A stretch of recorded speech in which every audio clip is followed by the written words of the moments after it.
আমি আল্লাহর বংশা হল আল্লাহু মুতিম্মু নূরিহি ওয়ালাউ কারিহাল কাফিরুন। এই পৃথিবীর কিয়ামত পর্যন্ত ইসলামের উপহার, দ্বীনের উপহার, আমি আল্লাহ তাবারাক ওয়া তাআলার কুরআনুল কারীমের উপহার তথা নূর দুনিয়ার জমিনের মধ্যে আমি আল্লাহ জ্বালাবই তাতে ওয়ালাউ কারিহাল কাফিরুন। এই পৃথিবীর মধ্যে যাহারা অস্বীকারী তাদের অন্তরের মধ্যে যতই জ্বালা করুক না কেন, জোরে জোরে বলুন সুবহানাল্লাহ। আজকে শুধু তামাম পৃথিবীর মাটির মধ্যে ভারতবর্ষ এই আসাম রাজ্যের মাটিতে আমি আপনাদের খিদমতে মাত্র একটা কথা বলে দিচ্ছি, মুসলমানদের ঘর বাড়ি উচ্ছেদের নামে মসজিদ মাদ্রাসা ঈদগাহগুলো যেভাবে ভেঙে চুরে চুরমার করে দেওয়া হচ্ছে, এটা একটা আলাদা জগৎ, আলাদা সেক্টর। অন্যদিকে পবিত্র কুরআনুল কারীম থেকে আমি আজকের এই মুসলমানদের জন্য দুটি কথা বলে যাব।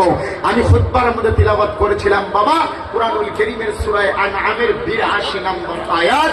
আল্লাহ বলে পৃথিবীতে আল্লাযীনা আমানু, যে বা যাহারা ঈমান এনেছে আমি আল্লাহর উপরে, আল্লাহ বলে আল্লাযীনা আমানু ওয়া লাম ইয়ালবিসু ঈমানাহুম বিযুলমিন উলাইকা লাহুমুল আমনু ওয়া হুম মুহতাদুন।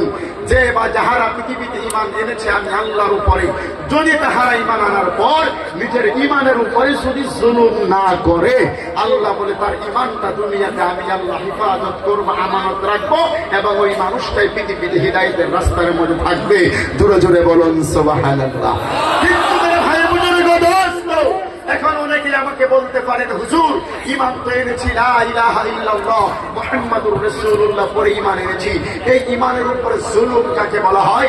এক কথাই বলতেছি, আজকে আসামের মাটিতে এই যে ভণ্ড মোস্তফা কামাল আজহারি, নাম শুনেন না বাবা? যে কথা বলেন, জোরে বলেন, জোরে জোরে। এই পৃথিবীর মাটিতে মোস্তফা কামাল আজহারি একজন মুসলমানের ঈমানদারের সন্তান। হ্যাঁ, মোটামুটি শিক্ষাগত অর্হতা একেবারে খারাপ না। ভারতবর্ষের বাইরে গিয়ে সেই মিশর থেকে আল আজহার বিশ্ববিদ্যালয়ে কোরআনের উপর অনার্স মাস্টার করেছে, মাস্টার ডিগ্রি করেছে কোরআন শরীফের উপরে, কিন্তু ওর ভিতরে ঈমান নাই, ওর ঈমানের উপরেও নিজেই জুলুম করছে। একটা ভণ্ড, ফালতু, অসভ্য, অভদ্র এই মানুষটার কথা। আরেকটা কথা বলবো আমি, লগে লগে অনেকেই খারাপ পাবেন, যেগুলো ফেরেশতা কিরামান কাতিবিনের মতো যেই মিডিয়াগুলো আমাদের সামনে আছে, আমি জানি রাত্র ৯টা মানে সকাল ৪টে হওয়ার আগেই এরা কাটিং সাটিং করে ভাবে ছাড়বে, তার উপরে আমার কোনো কিছু করার নাই। এই মোস্তফা কামাল আজহারির সঙ্গে মিডিয়ার মাধ্যমে আসামের প্রায় ১,৬১,০০,০০০ জনগণ আমরা মুসলমান এখন আছি। এই ১,৬১,০০,০০০ তথা ৪১ লক্ষ মুসলমানদের মাঝখানে একটা বিভেদ, হিন্দু মুসলমানের মধ্যে একটা সংঘর্ষ পাইতেরা লাগানোর জন্য, বিভেদ লাগানোর জন্য এই মোস্তফা কামাল আজহারি আর মকিবুর রহমান এরা দুইজনে তাদের দালাল হয়ে দুনিয়াতে আসামের মাটিতে কাজ করতেছে। মুসলমানরা বলো ঠিক কি ঠিক না?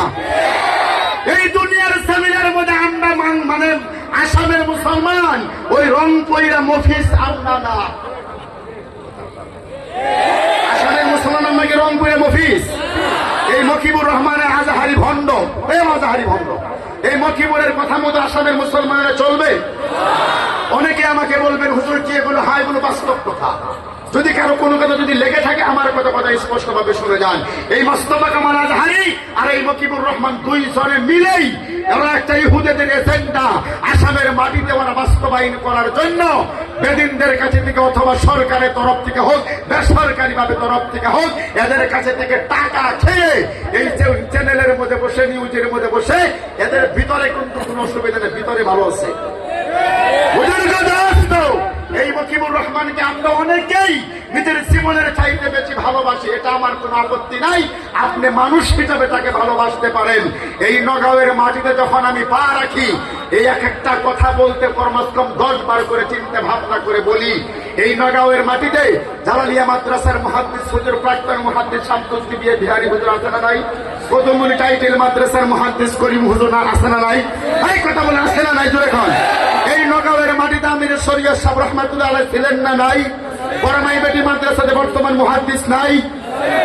কাঠপাড়া মাদ্রাসা খুব দূর এখান থেকে, এই যে কাঠপাড়া রূপই পার হয়ে কাঠপাড়া মাদ্রাসা, এই নগাঁওয়ের এই রূপই সাইটে বড় বড় হযরত উলামা ইকরাম আছে না নাই বাবা? আজ পর্যন্ত কোন একটা আলিমে ওলামা একরাম বসে আছে। আমার বাইনে বিমাই প্যান্ডেলের মধ্যে মিনিমাম 100 জন আলিম এই মুহূর্তে স্টেজ প্যান্ডেলের মধ্যে আজকে আছে। এই কথা কোন আছে না গো বাবা? আজ পর্যন্ত কোন একটা আলিমে আপনাকে এই কথা বলেছে বলে হাজাও মাজারে যাও? এই মুসলমান বলেছে জলেশ্বর মাজারে মুরগি নিয়ে যাও, ভেড়া বকরি নিয়ে যাও, কুত্তে বিলাই নিয়ে যাও?